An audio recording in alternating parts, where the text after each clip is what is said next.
अस्सलाम वालेकुम स्टूडेंट, उम्मीद है कि आप खैरियत से होंगे। आज मैं एक और कंप्यूटर साइंस की क्लास लेकर हाजिर हुआ हूँ। चैप्टर नंबर हम 2 डिस्कस कर रहे थे और चैप्टर का नाम है fundamentals of operating system.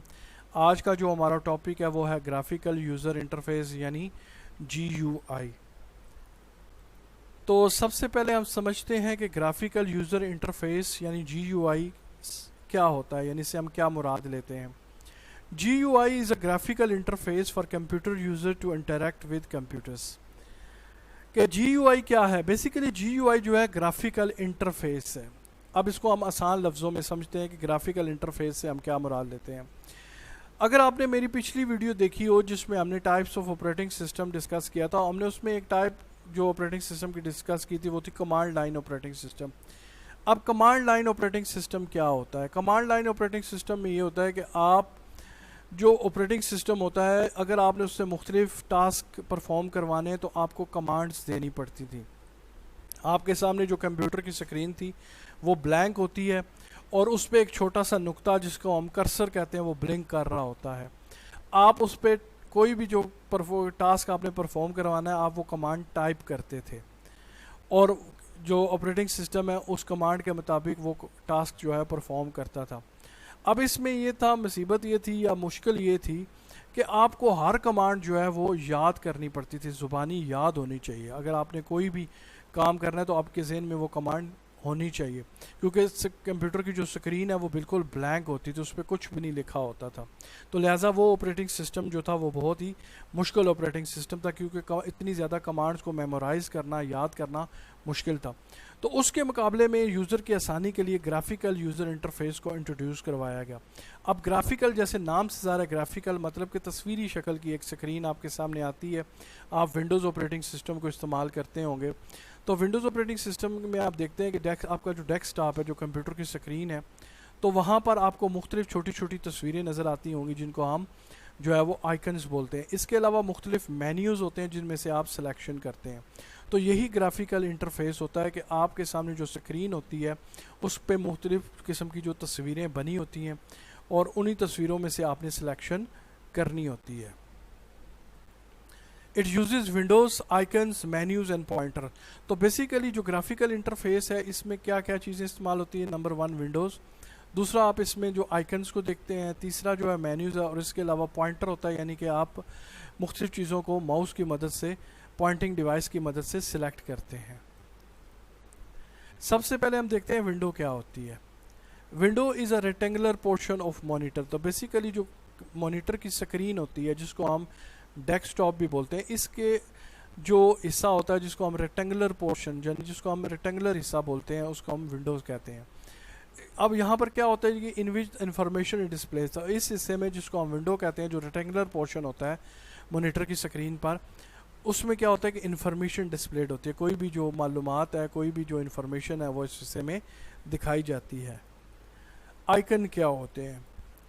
Icon is a graphical symbol. Basically icon क्या होते हैं? छोटी छोटी एक तस्वीरी शक्ल होती है दैट रिप्रेजेंट अ फाइल, जो कि किसी फाइल को भी रिप्रेजेंट कर सकते हैं, किसी फोल्डर को भी रिप्रेजेंट कर सकते हैं, किसी प्रोग्राम को भी या किसी डिवाइस को भी। टू परफॉर्म अ टास्क, अगर आपने ऑपरेटिंग सिस्टम में किसी किस्म के काम को परफॉर्म करना है, the user have to select icon. User या तो आइकन्स को सिलेक्ट करेगा और मेक चॉइसेस इन मेन्यूज़, या मुख्तलिफ मेन्यूज़ में से कोई भी चॉइस जो होगी उसको सिलेक्ट करेगा। Using a pointing device such as mouse. किसकी मदद से जी? माउस की मदद से, क्योंकि माउस एक पॉइंटिंग डिवाइस है। आप कंप्यूटर की स्क्रीन पे जो एरो का निशान देखते हैं, जैसे ये आपके कंप्यूटर पे स्क्रीन पे एक हिलता हुआ निशान नज़र आ रहा है, ये पॉइंटिंग डिवाइस का यानी माउस का निशान है। तो इस पॉइंटिंग डिवाइस की मदद से, इस पॉइंटर की मदद से आप मुख्तलिफ किस्म के मेन्यूज़ या आइकन को सिलेक्ट करते हैं। Example of GUI based operating system, ऐसे ऑपरेटिंग सिस्टम जो ग्राफिकल यूज़र इंटरफेस पे बेस करते हैं जी।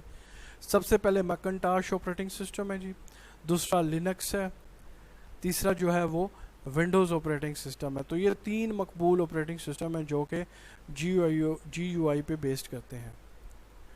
अब हम आते हैं एडवांटेजेस ऑफ GUI। तो GUI यानी ग्राफिकल यूज़र इंटरफेस के क्या क्या फ़ायदे हैं? Number 1, much easier to learn and use. देखें, आपके सामने स्क्रीन पे मुख्तलिफ़ किस्म की तस्वीरें यानी आइकन्स होते हैं, मुख्तलिफ मेन्यूज़ होते हैं।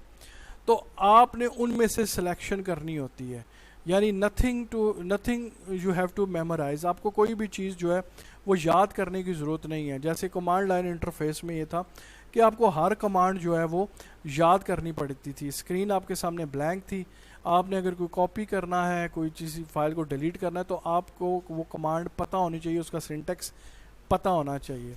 आप स्पेलिंग की भी मिस्टेक कर सकते हैं, आप कमांड का सिंटेक्स भी सही नहीं लिख सकते हैं। तो लिहाजा ग्राफिकल यूज़र इंटरफेस में इस किस्म की मुश्किलात से आपको निजात मिल जाती है, यानी ये सामने आपकी स्क्रीन के सामने हर चीज़ सामने होती है, आपने उसमें से सिलेक्शन करनी होती है। तो लिहाजा ये ऑपरेटिंग सिस्टम जो है आसान होता है और इसको इस्तेमाल भी बड़ी आसानी से किया जा सकता है और सीखा भी बड़ी आसानी से जा सकता है। No need to memorise the command, जैसे मैंने अभी आपको बताया कि इसमें नथिंग, आपको कुछ भी जो है मेमोराइज करने की ज़रूरत नहीं पड़ती। तमाम चीज़ें जो है वो सामने ग्राफिकल शक्ल में यानी तस्वीरी शक्ल में आपके सामने मौजूद होती हैं। Allow user to run more than one program at the same time, और इसमें सबसे बड़ा आपको फ़ायदा ये होता है इस किस्म के ऑपरेटिंग सिस्टम में कि आप एक वक्त में एक से ज़्यादा प्रोग्राम चला सकते हैं, यानी आप इसमें मल्टीटास्किंग कर सकते हैं। Most of the GUI provide good help facilities, और अगर आप इस ऑपरेटिंग सिस्टम में किसी ऐसी कमांड के मतलब नहीं जानते या आपको उसका यूज़ नहीं पता है, तो इस ऑपरेटिंग सिस्टम में सबसे बड़ी जो सहूलत है वो ये है कि इसमें हेल्प फैसिलिटीज़ हैं, आपको हेल्प मिल जाती है। आप मुख्तलिफ़ चीज़ों के बारे में हेल्प ले सकते हैं, आप ये जान सकते हैं कि इस कमांड को कैसे मैंने यूज़ करना है और इसका क्या मकसद होता है। Many application program also use a similar interface, so it is easy to use a new program. तो लिहाजा जिस तरह का ग्राफिकल यूज़र इंटरफेस इन ऑपरेटिंग सिस्टम का होता है, तो बहुत सारे जो एप्लीकेशन प्रोग्राम आप यूज़ करते हैं उनका भी तकरीबन इंटरफेस इससे मिलता जुलता होता है। तो लिहाजा ये कोई नई चीज़ आपके लिए, कोई आप एक नया प्रोग्राम जब आप इंस्टॉल करेंगे तो आपके लिए एक नया कोई अजनबी प्रोग्राम नहीं होगा, लिहाजा उससे मिलता जुलता उसका इंटरफेस होगा। तो लिहाजा आप उसको इस्तेमाल करना नहायत ही आसान हो जाएगा, आप उसको आसानी से इस्तेमाल कर लेंगे। अब इसके कुछ डिसएडवांटेजेस भी हैं GUI के, यानी ग्राफिकल यूज़र इंटरफेस के। Number 1, take lot of memory, क्योंकि इसमें हर चीज़ तस्वीरी शक्ल में आपके सामने लाई जाती है, तो लिहाजा ये मेमोरी में कुछ ज़्यादा जगह लेता है, जिसकी वजह से आपका सिस्टम थोड़ा सा स्लो हो जाता है। Needs faster computer as compare to other interfaces, तो कमांड लाइन इंटरफेस या मेन्यू ड्रिवन इंटरफेस जो कंप्यूटर जो ऑपरेटिंग सिस्टम होते हैं वो मेमोरी में आमतौर पर कम जगह लेते हैं, और उनके लिए कंप्यूटर भी जो है आपको वो इतने ज़्यादा तेज़ कंप्यूटर या इतने हाई लेवल के कंप्यूटर्स नहीं चाहिए होते। लेकिन जो आपके GUI बेस्ड ऑपरेटिंग सिस्टम होते हैं इनके लिए आपको कंप्यूटर सिस्टम जो भी है वो भी ठीक ठाक तेज़ कंप्यूटर सिस्टम चाहिए होता है। तो ये दो इसके डिसएडवांटेजेस हैं, लेकिन हम ये कह सकते हैं कि एडवांटेजेस ज़्यादा हैं और डिसएडवांटेजेस कम है। एक चीज़ जिसने आपको सहूलत दे दी उस चीज़ का फ़ायदा ज़्यादा हमारे लिए मुफीद होता है। तो लिहाजा ये कुछ एडवांटेजेस और डिसएडवांटेजेस GUI के। इसके अलावा हमने समझा कि GUI ग्राफिकल यूज़र इंटरफेस क्या होता है। तो स्टूडेंट इंशाल्लाह अगली वीडियो के साथ दोबारा मिलेंगे, तब तक के लिए इजाज़त दीजिएगा जी, अल्लाह हाफिज़।